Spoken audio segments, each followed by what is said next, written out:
We're watching films on the toilet, cause that's what dads have to do. When the movie's unsuitable for your kids, then pretend you need a number two. If you need a break from your family or spouse, there's a lavatorial picture house. Watch Terminator 2 while you're sitting on the loo. Enjoy the whole of Rambo 4 with your trousers on the floor. We're watching films on the toilet. How about you?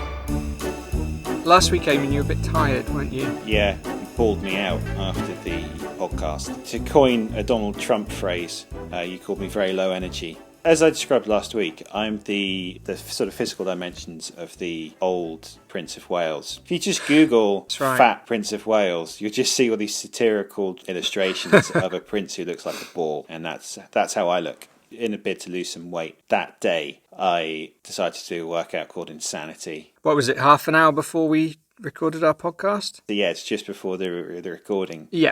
And it's a HIIT workout, high intensity interval training. So yeah, I did a load of that, and then I couldn't really muster myself for the podcast. No, it was a waste of time. It's the first podcast you were actually funnier than me. I was trying really hard just to get the most out of you, but it was like blood from a stone. It's a little bit like that time Michael Jordan had food poisoning and the rest of his teammates were desperate for him to perform because they knew they couldn't carry that game by themselves. It's very similar to that. But Michael Jordan did end up winning the game for them, didn't he? I suppose that's where the similarity ends, yeah. Yeah, I mean, it would be more like if Michael Jordan had died. I mean, and if you've watched The Last Dance, you know there's another famous occasion where his number 2 guy, Scottie Pippen, just decided to give up halfway through a game because he couldn't be bothered. And I mean, you've been displaying that kind of attitude from the very beginning, haven't you? I like to think of myself more as a Dennis Rodman type, in that I will leave the podcast halfway through, go to Vegas for 72 hours, and then return. I tell you what, the last time I went to Vegas, I went to see Siegfried and Roy. I rode on one of their white tigers. Who else did I go and see? Barry Manilow. So all of how shall I phrase this? Showtime. Yes. Yeah. All of the Showtime personalities is what you want to see. And when I get to Vegas, that's what I say. Mm-hmm. I arrive at Vegas. Take me to Showtime, I say. And then when you get back to your hotel room, you very discreetly say to the concierge, "Can you please send a Showtime companion to my hotel room?" No comment. When a sensitive accountant, those cigarettes will kill you, who embezzled $15 million from the mob, maybe, but you won't be around to find out, goes on the run. Freeze! One tough ex-cop, How about you shut your mouth?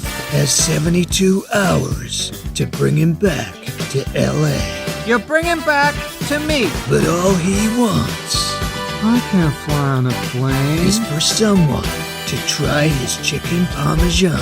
Here, have some of my chicken parm. It'll calm your nerves. Now, Robert De Niro, You want some of this chicken parm? Charles Grodin, It's actually not bad. the FBI, I'm gonna bring him into federal court. Do I make myself understood? How about you take off those sunglasses, have some of this chicken parm? and the Las Vegas mob. Hey, we'll give you $1 million to hand them over to us. I got a better idea. Keep the money, have some of this chicken parm. I'll have I don't feel so good. Neither do I. really I don't want to say your chicken parm gave me food poisoning, but... Then don't! really What'd I say?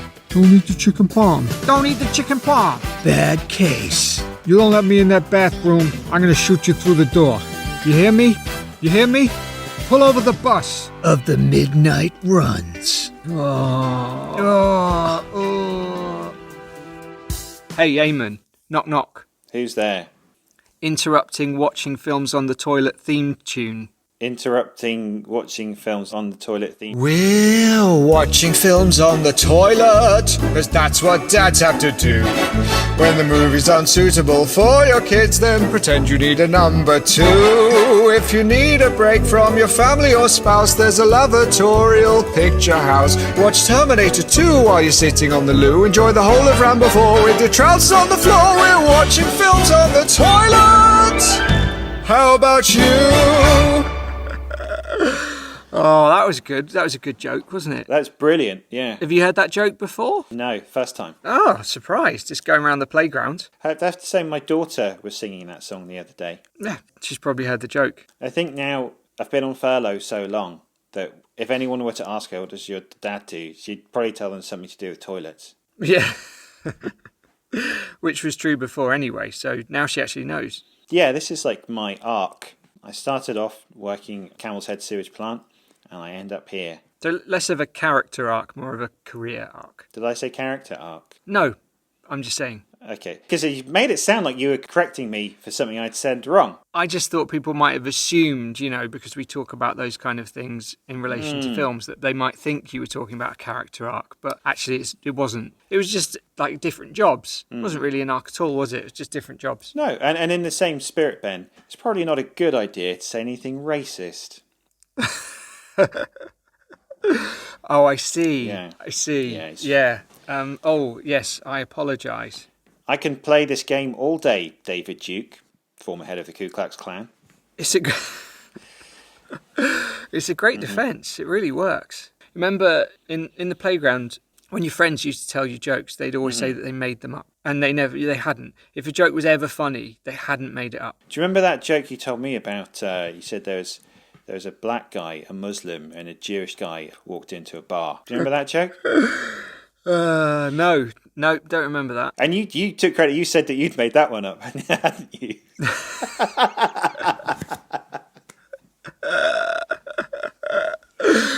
Oh wow! Oh, we're off to a great start today. Off to an absolute flyer.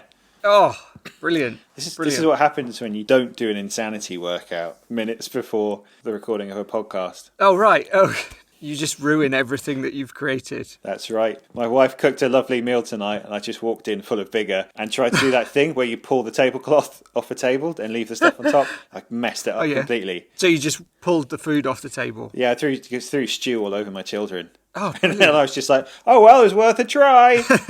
That's right. And you say, oh, imagine what it would have looked like if I pulled it off. And then just walk out. And then I went to high-five my wife. She totally left me hanging for ages. And then I just kind of walked off.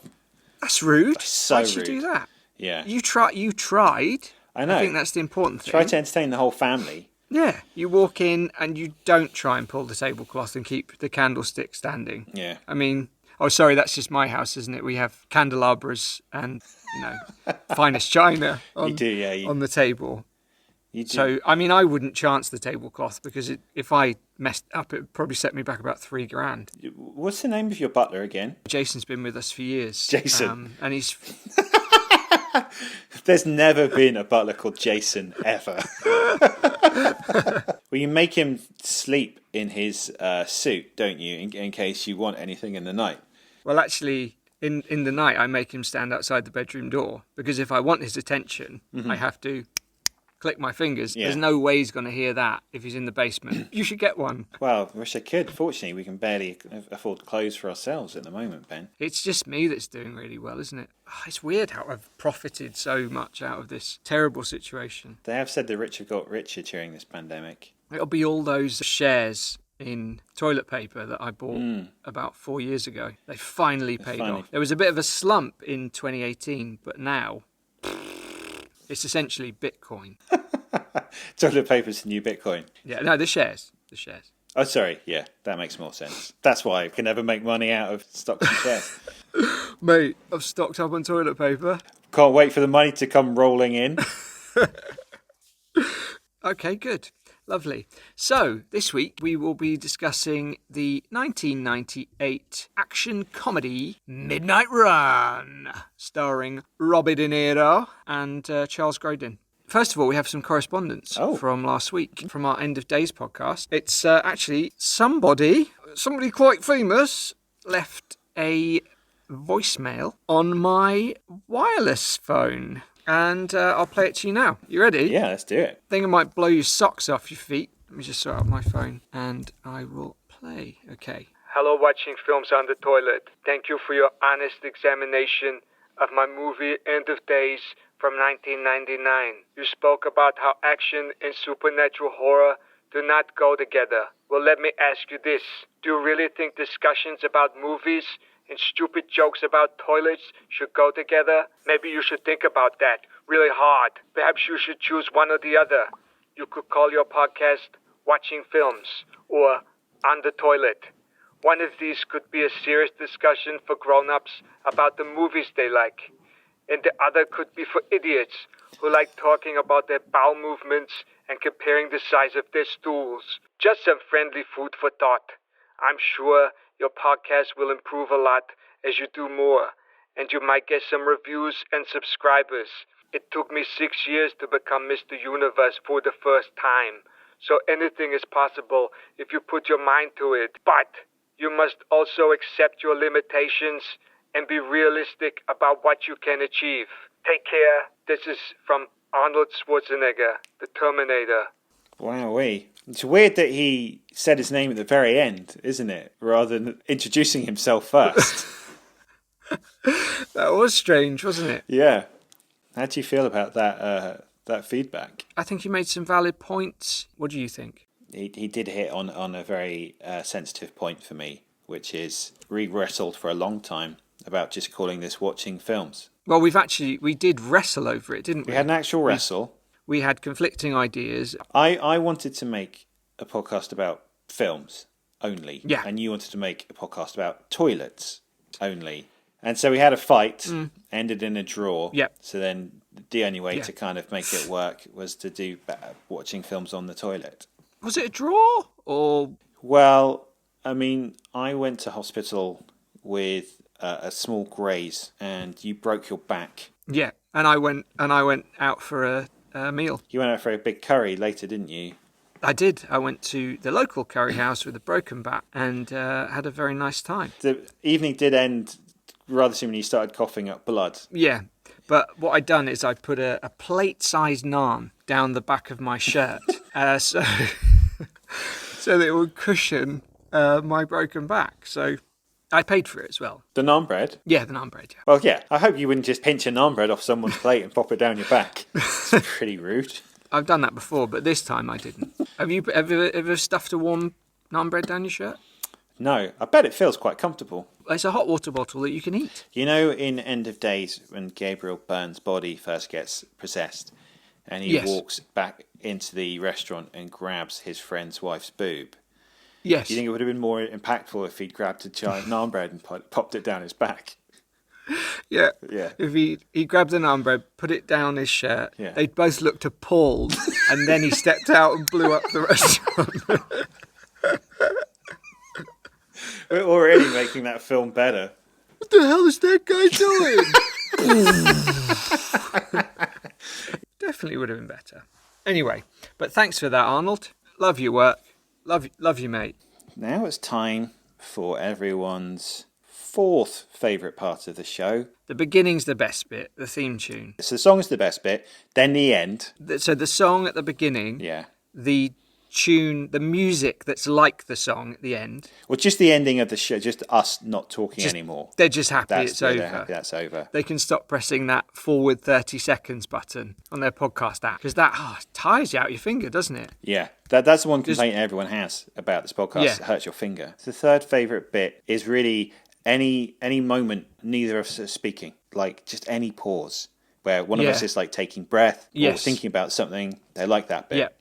And then after that, it's toilet news. Okay, Mum doesn't realise she's pregnant and gives birth on the toilet. A Yorkshire mum who had no idea that she was pregnant suddenly gave birth after she got up to go to the bathroom in the middle of the night.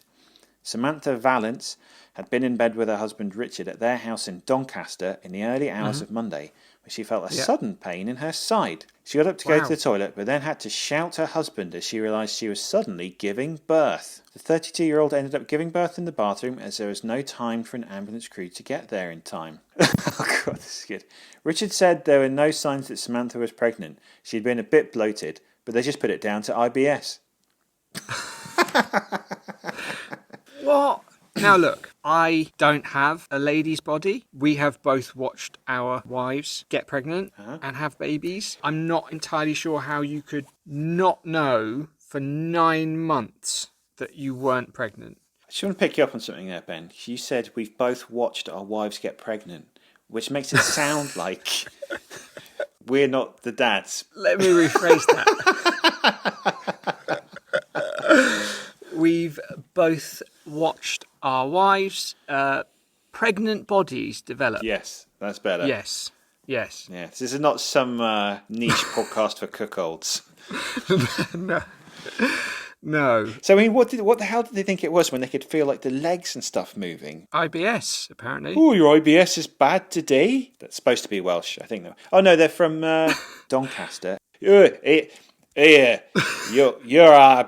is bad today. Is that Wow. any good? So, you said about not offending anybody. Yeah. I think you ruined it. For the donks. So, have I offended the donks? Yeah, your IBS is bad today. It wasn't that bad. No, that wasn't yours. That was mine. I've was offended yours. some people as well. I'm doing well. Should we try some more northern accents or move on? Yeah. Well, it's like Birmingham. Paul McCartney had a baby. Yeah. That's Paul McCartney. Yeah. Hang on. Is he from Liverpool? They're not from Birmingham. This is terrible. Why have we gone down this road? And then I had to get my wife off the toilet and she just had a baby. I couldn't believe it. Paul McCartney, famously from Birmingham. Yeah, that's right. Yeah. Okay. Katie Price reveals toilet Hang on. trips with... More news?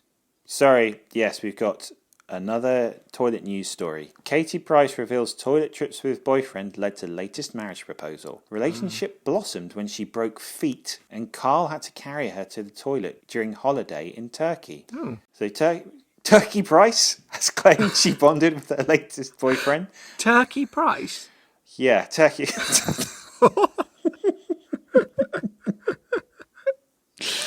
Was that your mistake? That's my mistake. You caught Katie Price, now known as Turkey Price. Turkey Price. Yeah. Let me start again. No, I like it. Turkey Price has claimed she bonded with her latest boyfriend during trips to the toilet after she broke her feet on a holiday to Turkey. Ow. So the former glamour model, speaking about her blossoming relationship with Carl Wood, said he had changed her and she was trying for another baby. Well, hop along to the toilet. It's the best place to have him. Apparently. She told Channel 4 show Steph's Packed Lunch, Carl and I got to know each other very, very quickly because at the beginning of our relationship, when I broke my feet, he had to carry me everywhere. And there were a few accidents on the way to the toilet. Oh. Now, I don't know what kind of accidents she's talking about there, because they are on the way to the toilet. Yeah. It's very weird. I mean, it sounds a lot like the kind of relationship that me and Jason have. Oh, yeah? Except I don't have broken feet, but he still carries me upstairs to the bathroom if I need to go. Do you have any accidents on the way? Only if I tell him to stop and wait. You like to challenge yourself, don't you? Yeah. Can't Slow quite down, make it. Jason. Slow down. Slower. Now, quick. Oh, too late. Do you think she still misses Pete Andre? I don't know. Do you? No. No. And I hate Peter Andre. I mean, that's essentially the worst thing you can say, isn't it, about someone? So you might need to explain that. He did a voiceover for Iceland Oh, yeah. a couple of years ago. Mm-hmm. And he says something like, oh, and we've got a delicious prime British burgers for prime British dads. Okay. What the hell does the phrase prime British dads mean? I have no idea. I mean, dad's in their prime, I guess. But who's ever said prime British dads? This is why you hate him. Yes. So maybe you're being a little hard on Peter Andre. No. He sat there in that voiceover booth and he was thinking about all that money he was making. Yeah. So at no point did he look through the script, draw a circle around prime British dads and say, all right, guys, I'm not sure this line makes sense. What's a prime British dad? He didn't. He just took the money and got the hell out of there. Did you record that? Is that an audio recording from the booth? It's eerily similar to what Peter Andre sounds like, yeah. It was spooky. Very, very good at accents. Yeah, you are. Very good. I actually quite like that. I think maybe we should change the name of this podcast to Prime British Dads on the Toilet. It's pretty good. It's pretty strong. What does it mean? It doesn't mean anything. Maybe we should run that by Schwarzenegger, see what he thinks. Prime British Dads on Toilet. Pretty good. I'm sorry. That was my impression of him. That wasn't actually him. Oh, okay, yeah. Let's make that clear. If only there was some way of showing an eye roll in an audible way. I just wanted to make it clear, just so everyone knew. And that, dear friend, is the end of the toilet news. Good. Who's the dear friend? It's shout out to Peter Andre. Oh, right, okay. Did you mean to say dear friends? No, mortal enemy.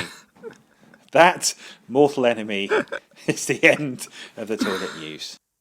Anyway, Midnight Run. How many sittings? This was a mere 2 sittings. Is it now? What about you? It was 3 sittings, and it wasn't based on any kind of toilet business. It was just the fact that I wanted to watch the rest of the film. Okay, so time for the big wee summary. So this week I drank 50 millilitres of Fernet Branca, and because that was so gross, I also drank a big glass of water. Oh, good. Okay. In the middle of Dark Knight Rises, Michael Caine's going on about he has this fantasy where he goes to this restaurant and hopes to see Batman all happy. That's right. And he's mentioned for some reason drinking Fernet Branca, so I became obsessed with it. I won't stand by and watch you in a restaurant with a cat woman. So anyway, it's a horrible, horrible drink that I would recommend to no one, unless Fernet Branca wants to sponsor this podcast, in which case, delicious. Oh, love it. Drink it all the time. So, Ben, you have 1 minute and 7 seconds this week. Okay, you ready? Yeah, I'm okay. On your marks, get set, go. So, De Niro plays a Los Angeles-based bounty hunter who has 5 days to track down an infamous accountant, played by Charles Grodin, who embezzled $15 million from the Las Vegas mob and gave it to charity. De Niro's told it'll be a piece of cake, and for the first 20 minutes of the film, it seems like it might be. But it turns out a lot of other shady characters want a piece of the Charles Grodin pie. The mob, who have slicked hair and speak like they're in the mob, the FBI guys who wear sunglasses, and Marvin, played by John Ashton, who's basically De Niro but without the brains, looks or heart. On their wild journey from New York to LA via planes, trains and automobiles, the odd couple get to know each other better, and De Niro begins to question whether handing this mild-mannered accountant over to the mob for a shanking is really worth $100,000. There's a lot of double-crossing and backstabbing, nobody can be trusted, and everything escalates to the point where every law enforcement agent and no-good gangster in America is after these fellas. Eventually, there's a tense airport showdown in which De Niro manages to bring down the mob boss that drove him out of Chicago and does the right thing, letting Charles Grodin disappear into the night. And because of that, he's rewarded with the $300,000 that Grodin had been wearing in a money belt for the entire trip. That's the result. Wow, okay, so that was 1 minute 14. So, very close. So, Ben, where do you want to start? Oh, man. What a treat. After the tripe that we've watched recently. Where do we start? Well, so Robert De Niro, after The Untouchables, he wanted to do some comedy. He wanted to be in Big. He wanted to play the Tom Hanks role in Big, which I think would have been quite odd. But I think this is a very happy middle ground, I think, between comedy and drama. And he is brilliant. They needed someone like De Niro to really nail this part. Jack Walsh is a very conflicted character. He has this hard exterior, but a soft inside. He has a heart. He's in a lot of pain. He lost everything. And De Niro just manages to pull that out of him. He's incredible. He is absolutely incredible. He's hilarious. You know, the scenes where he goes back to Chicago and he sees his daughter, and they're really heart-wrenching. And you can just see him working these things over in his head, and where shall I go? And I don't know what to do. I don't know what to do. Should I? Shouldn't I? I don't know. He's absolutely brilliant. What did you think, Eamonn? Yeah, totally agree. It's weird. It almost feels sometimes that people saw Meet the Fockers and they went, oh, Robert De Niro can do comedy. He's really funny. Yeah. But this came out like way before. The comedy roles he's done since the 2000s have all been very over-the-top, kind of caricature-based comedies, whereas this one, it's very naturalistic. At no point can you see the artifice of the acting. Like, every reaction is genuine, unbelievably sharp script. Every character who appears says or does something funny. Like the guy Boucher, who's the first guy that he picks up and turns in whilst the credits are rolling. The policeman says, "This guy give you any trouble?" And then Robert De Niro says, "Do you give me any trouble?" And this guy just goes, "Fuck you, man!" And he just says it in such a funny way. That's all he has. He has those two words, and he absolutely nails it. It always makes me laugh. And the whole film, there's not an ounce of fat on it. It's over 2 hours long, but it flies by. And I was thinking about like the Judd Apatow comedies and the Paul Feige comedies. They're so bloated. They're like 2.5 hours long. They're funny, like I enjoy them, but you could cut 40 minutes out of most of those films. Whereas this, there's nothing. Nothing is wasted. Agreed. Not a single line. Oh man, that opening scene. It just opens with that shot of the grimy hotel room and De Niro just steps into the frame. Like there's no exterior establishing shot. He's just there. And then it's like, oh, okay, he's very quiet. He's picking the lock, ducks down, bang! And then the Danny Elfman soundtrack kicks in, which is really sets the tone, which is great. Oh, unbelievable soundtrack. And from then on, you know, there's kind of this slapstick, like he's ducking out of the way of the shotgun blasts. And then Marvin comes along, and then you understand the entire film. There are no rules, trust nobody, everyone is out for themselves, and it's just going to be this back and forth exchange. And Jack is going to keep overcoming obstacles, but he's going to set up a new obstacle as a result. Yeah. It's so smart. And then he drops off the guy and it's morning. And I really like that. It's like he's been up all night long doing this. This is the life. This is the grimy life that he's found himself in, as we later find out. It's not really where he wants to be and it's not him. But yeah, fantastic. It is brilliant. And you've got Joe Pantoliano, who looks about 10 years older in this film than he did in The Sopranos. Yeah, it's bizarre. But he's just got this like desperation to him. Incredible. And you know when he invites him for breakfast, he doesn't want to have breakfast with him. You know, everyone wants something from everybody else. I mean, we haven't even mentioned Charles Grodin because, you know, the fact that De Niro has been paired with him, it's so good. Well, and the interesting thing about Charles Grodin is the only other things I've seen him in are, I think he's in Catch-22. Yeah. I think he's in Rosemary's Baby. He's in Beethoven. Of course he's in Beethoven. Yeah. And then he has a amazing cameo in So I Married an Axe Murderer. The police officer who's Mike Myers' friend, he's worked out who the killer is. He's desperately trying to catch up with Mike Myers. Yeah. And he flags down a car and says, "I want to take charge of your car." Yeah. And it's Charles Grodin. And he just looks at the guy and then looks forward and just goes, "No." And so he's just incredibly deadpan, and he almost steals the film from this 5-minute performance. He's a really interesting guy. Well, I went down a rabbit hole during the last lockdown because he was really famous in the States for going on Letterman. That's right, yeah. And like Carson and stuff. Yeah. Where he'd basically just turn up and be like really rude to the host and just try and start fights with them. Yeah. For no other reason than it was just very, very funny. I feel like he was way ahead of his time. Yeah. I think what is really refreshing to watch is someone being quietly funny. Yes. I used to really love Will Ferrell. I thought Anchorman was brilliant. Yeah. But I struggle watching his films now because he just shouts and screams the whole way through. And it is that kind of Judd Apatow thing of, I'm going to improvise until something funny comes up, no matter how long it takes. Can you imagine two people sitting there trying to improvise until they said something funny? Can you imagine that? God. I mean, that wouldn't go well, would it? It'd be an absolute nightmare to edit. Oh, it would be hell to edit, wouldn't it? To put things together and try and compile something funny out of... I know, out of two people talking. Say maybe about films or toilets or something. Especially if the rich one had no talent. I'm going to take that as a veiled compliment. Indeed it was. One thing, I watched this film ad nauseam with my little brother, my cool little brother, when we were much younger, and we'd recorded it off the BBC on a VHS. He was like De Niro and you were like Marvin.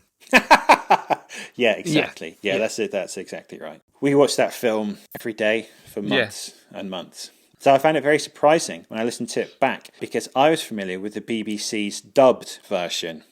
All right. And I've written down some examples of some of the things. At the end, after the exchange watches, Robert De Niro says, "You son of a bitch." That was changed to "You son of a gun." My absolute favourite is when Marvin, the Duke, and Jack are sheltering from the helicopter under a bridge. The Duke falls in the river and Rob De Niro goes, "There goes $100,000. Marvin finds out he's been offered way less for it, and he calls Eddie, he says, that son of a bitch. But in the dubbed version, he calls him that stinking buns. Stinking buns? So what I've done, Ben, is I've organised a little quiz for you. I found some memorable bad film language, and you need to guess what the dubbed version ended up being. Does that make sense? Oh, right, okay, yeah. All right, I get it. So, I'm going to start you off nice and easy. This is from RoboCop. Oh, of course. Okay, right, here we go. I used to call the old man funny names. Iron Butt, Boner. Once I even called him asshole. Okay, so I think it's Iron Butt, something, but I know the end is once I even called him Airhead. Correct, yeah. Yeah, what's the second one then? I'll play it out for you. Okay. Iron Butt, Bonehead. Once I even called him Airhead. So hang on, Iron Butt Bonehead, once I even called him Airhead. That's brilliant. So this is Snakes on a Plane. Okay. I have had it with these motherfucking snakes on this motherfucking plane. Okay, so what do you think? Oh, I don't know what you would have said. Irritating snakes on this irritating plane. Okay, let's have a little listen. See what he says. I have had it with these monkey fighting snakes on this Monday to Friday plane. Wow. Monkey fighting snakes on this Monday to Friday plane. That's so inventive. Okay, here's your next one. So this is part of the lineup scene from The Usual Suspects. Oh, okay. Hand me the keys, you f***ing sucker. Any ideas? Oh, man. Hand me the Monday to Friday keys, you crack smoker. Okay, it's not quite. It's pretty inventive, this one. Hand me the keys, you fairy godmother. You fairy godmother? That's bizarre. Hand me the keys, you fairy godmother. What the... They all do. I've seen a longer version of that where they each say fairy godmother. It's ridiculous. Here's a couple more. This is one of my favourites. This is from Scarface. Okay, This is Tony when he first gets to America. He's talking to his buddy. It sounds like a great big pussy, just waiting to get So, this sounds like a great big princess waiting to get married. not too bad. Here we go. These sound like a great big chicken just waiting to be plucked. This sounds like a great big chicken. Just waiting to get plucked. I mean, there's so many ways you could come at this. It's impossible to guess where they're going to go. That's good, though. That's good. And he's right. It is. This one I've never heard before. I feel like this might actually be an American one, so you may not get this one. This is from Die Hard 2. Okay. This is at the very end where he throws his cigarette lighter onto the fuel leaking out the plane. Okay. So, Yippee-ki-yay, mother. yippee-ki-yay, MFer. Does he say yippee-ki-yay, motherfather? He says something absolutely incredible. Yippee-ki-yay, Mr. Falcon.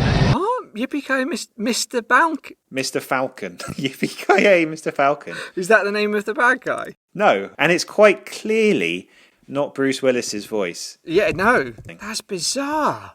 Mr. Falcon. So this is one of my favourites. This is the final one. Okay. This is John Goodman trashing someone's car in The Big Lebowski. Oh, right. Okay, yeah. See what happens, Larry?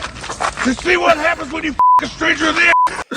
So you see what happens, Larry. You see what happens when you F a stranger in the A. Do you see what happens when you find a stranger in the... where would they be? You're very close. Okay, you see what happens when you find a stranger in the house? Oh, you're very close. Yeah? Here we go. You see what happens, Larry? You see what happens when you find a stranger in the Alps? See what happens when you find a stranger in the Alps.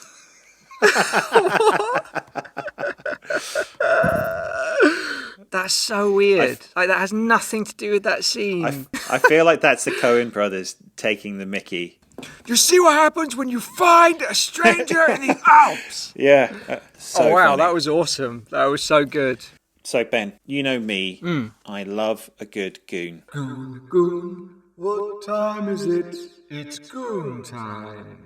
Love good goons, and the two mobsters who are tasked with tracking down the Duke are just freaking brilliant. One of my favourite parts is when one of them's chatting on a public phone and the other guy's just punching him.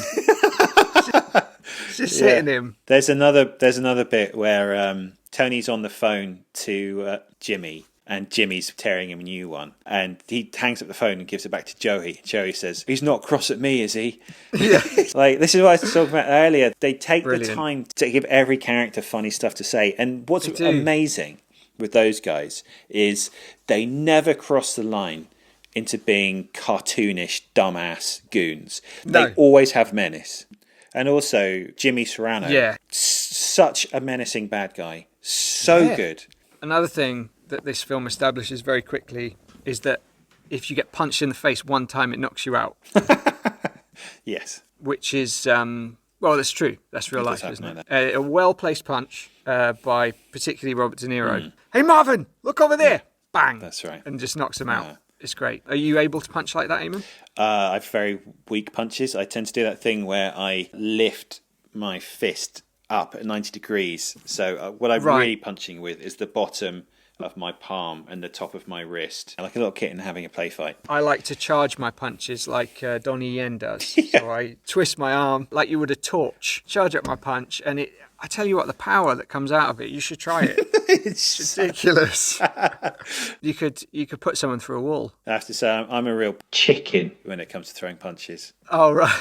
Yeah, you're just weak. You're just a weak man. We had some brilliant ideas for how to improve End of Days. It's been discussed over the years that this film should be remade. And I think everyone listening could agree that if anyone was to get that right, it would be us. Not some monkey fighting exec in Hollywood. Yeah, those fairy godmothers. Yeah, those airheads. In this film, to Martin Brest's credit, he very quickly realised the amazing chemistry that Robert De Niro and Charles Grodin had. But if anything proves how feckless and stupid the studio execs are, that there's a huge roll call of people they wanted instead of either of those two, and it is mind-blowing how bad it is. It's huge. John Voight, Mickey Rourke, Dustin Hoffman for the Jack character, Cher, Robin Williams, Chevy Chase for the Chevy Duke. Chase. Oh, come on. So, with that in mind, if we were tasked with the heresy of a remake, who would you cast now? It's really difficult because for Jack Walsh's character, you need someone who can be world-weary and sarcastic. Got to have a bit of an edge. Have a bit of an edge. No comedy, and is also a fantastic actor. So I put John Turturro down for that. It's interesting. What do you think? So I had a couple of names. Russell Crowe. He's brilliant in The Nice Guys. Not a dissimilar character. Yeah. So I think he could pull it off. I was thinking maybe Jeremy Renner. That's an interesting choice, Ben. I mean, it's 100% wrong, but interesting. Yeah, you don't have to agree with it. I wasn't asking for your monkey fighting permission. That is a very difficult casting job. I think the most difficult, though, is casting the Duke. Has to be likeable and annoying in a very low-key way. Very, very difficult brief, that. Who did you have? I had some ideas. Mark Ruffalo? No. He doesn't have that needling confidence, though. With my wife, I know the things that wind her up. So, for example, we watched Hamilton the other day, and I don't like musicals. And she hates when I describe why I hate musicals. She just goes, why can't you just say you don't like them and move on? But then I'll start forming these really pretentious arguments as to why musicals are rubbish. I can see that's winding her up, but it kind of makes her smile as well. And that's I'm not comparing myself to Charles Grodin, but it's that kind of thing. It's like needling, but also kind of funny. Okay, well, that was choice one. How about this one? Donald Glover. Ah, yeah, now you're talking. Ridiculously charming. Yeah, I think that's a great shout. I tell you who I put down. I had Rainn Wilson, but I think Donald Glover is the best. Yeah, I think Glover would work. Who do you think for Marvin? I thought Danny McBride. I think Danny McBride could do that in his sleep. A completely different angle for Marvin. Jason Momoa. He would sort of be the perfect bounty hunter, I suppose, but actually be really stupid and rubbish at it. So visually, he'd look the part, but he'd actually fail. Really, what you've done there is that's exactly what they did in the 2016 Ghostbusters with Chris Hemsworth, Beautiful Idiot. Yeah. Because that was hilarious, wasn't it, that film? He was good. He was the only good thing in it. Exactly. Yeah. So when our remake inevitably falls flat on its face, at least my choice of Momoa is going to sell it. Who would you go with for a villain? I actually thought someone like Mel Gibson would be a good baddie, because he has the kind of the physical presence and has that kind of... Let me put it this way. I'm sure he can play bad guys incredibly well. Yeah, I think quite easily. Yeah, quite easily, yeah. Wouldn't have to spend a lot of time practicing. Yeah. Why are you winking at me? Because I've got something in my eye. I was thinking J.K. Simmons. Yeah, okay. He'd be fun. I mean, he's just fun, isn't he? And he can definitely lose his temper. And he can do intimidating. I mean, he's terrifying in Whiplash. Absolutely terrifying. Yeah, he's amazing in that. He says all sorts of words in that, like... stinking buns. And bonehead. He does. Doesn't he? He says lots of bads. He does. Yeah, he calls someone a Mr. Falcon. So do we want to narrow it down to the actual who we definitely have? All right. Okay. Who would we have then? Let's narrow it down. Okay. So Jack Walsh. John Turturro. I said Russell Crowe. He's too fat. All right, I'm going to go with yours for this because I know mine were good for others. So Charles Grodin, Donald Glover. Yeah, Donald Glover for sure. Marvin. Danny McBride, 100%. Fair. And Jimmy Serrano, J.K. Simmons. Okay, I'm good. actually pretty happy with that cast. I think that's good. So am I. Hollywood, hello. Yeah. Let's get this done. You know, I don't need the money, but okay, but Eamonn does. Where's this thing about me being rich? You said it once. You were going on about how massive your house was. I mean, I've got a butler, so... You've got a butler now called Jason. I've got a butler to pay for. I need this. I need this deal. All right, well, look, I don't think we need to think very carefully about whether we're going to fish this out or flush it. I think we know. So, Eamonn. We have a convoluted format point. We have a big lobster tank. Yes. Which we're putting the best films in. So we take fishing them out of the toilet and putting them into the lobster tank to keep them extra fresh. Yeah, it's a disgusting lobster tank full of the great films we've recovered from the bowl. I mean, yeah, I wouldn't even let this hit the water. Would you just do it straight into the lobster tank? Yes, I would. This would go straight into the lobster tank. For sure. I think we have both fished out a few other films, but I think we need to start the tank today. So this is our first film that goes in the tank. How many films can we put in the tank? 5. Five films. So only 5 films can fit in the tank before everyone in the restaurant starts to get too disgusted and leaves. Starts kicking up a stink. It's the tank that will be kicking up the stink. Or those films are stinking up the joint, they'll say. So, there's too many. Take one of them out. It's a great format point. We spent loads of time on it. Once we reach capacity, one has to be taken out in order to put a new one in. Yes. So that has to be unanimously decided. It does. So there we go. There's our first proud film swimming around there inside the lobster tank. Oh, look at him. Look at him go. So, top 5 this week. We are going to guess each other's top 5 road movies. Movies that take place on the road. We have 3 guesses each. Whoever gets the most correct during their 3 guess time wins and gets to pick the next week's movie. Eamonn, I am a gentleman and I will let you go first. This is a double. If you don't have this, then I don't think we can be friends anymore. Planes and Trains and Automobiles? I don't. How can you not? Okay, the way I've done this, if these were in a room for me to pick up and watch, which ones would I watch? And it was really hard. Trains, Planes and Automobiles is the first on anyone's list. I love it, but I've picked other films. This is an absolute nonsense. Go yourself, Ben. You giant dick. So this would be a duplicate. Duel. Yep. Yeah, boy. Yeah. I'm going to guess one for you. Easy Rider. No. This would be a duplicate as well. Vanishing Point. No. Okay. Right. I'm going to say for you Borat. No. Oh, that actually means you're the winner, doesn't it? I won! Yay! Tell me, I didn't get a single one of yours then, so let's hear what you've got. Little Miss Sunshine. Brilliant. Definitely better than Trains, Planes, Automobiles. Definitely. Moving on. Mad Max Fury Road. Duel. True Romance, which is super fun, great scenes, great characters, love it, and Vanishing Point. True Romance? It's not a road trip. Yeah, it is. He steals all the drugs and then they go off on a road trip. He steals the drugs and then they drive to that one place. That's like, there's one drive. Ah, come on, right. Listeners, is True Romance a road film? And whoever gets the right answer gets to punch Ben right in the face. Hey, Eamonn, look over there. Yeah, Eamonn's just been knocked out. So I can just gloat and he can't say anything. I'm really happy that I won again. That's great. So I get to pick this week's film. Oh, he's coming round again. He's coming round. Hopefully he's forgotten everything that just happened because he was really cross. Oh, the beginning of the quiz. Let me make my first guess. Trains, planes and automobiles. Hey, Eamonn, look over there. God, he hasn't forgotten. Hopefully this will knock his mind back to the very start of the podcast and I can just wrap this whole thing up. Okay. Hey, he's coming round again. Right, okay. Jerk.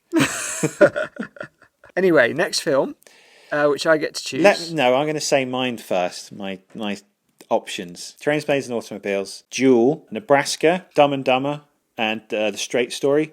Okay, so Ben, what are we watching next time then? So, my choice this week is a film that I think you will enjoy, Eamonn, that I want you to watch, and it's called The Night Comes For Us.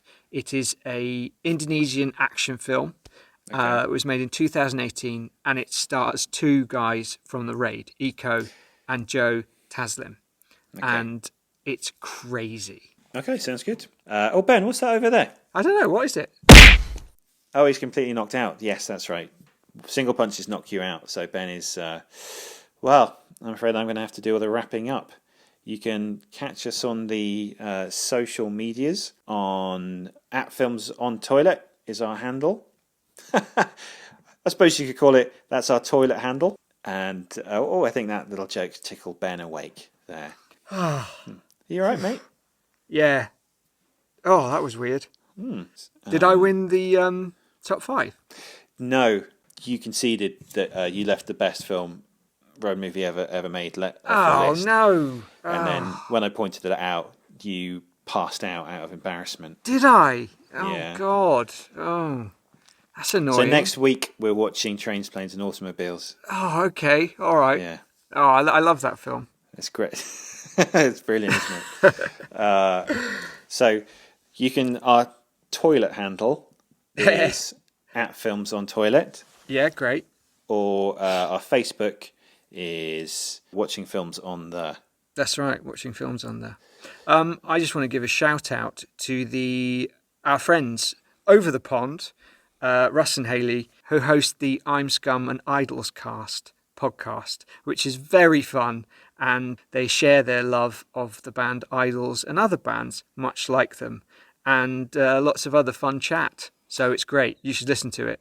All right. Yippee-ki-yay, Mr. Falcon. Eamonn, say goodbye to the people. Keep flushing. Bye-bye.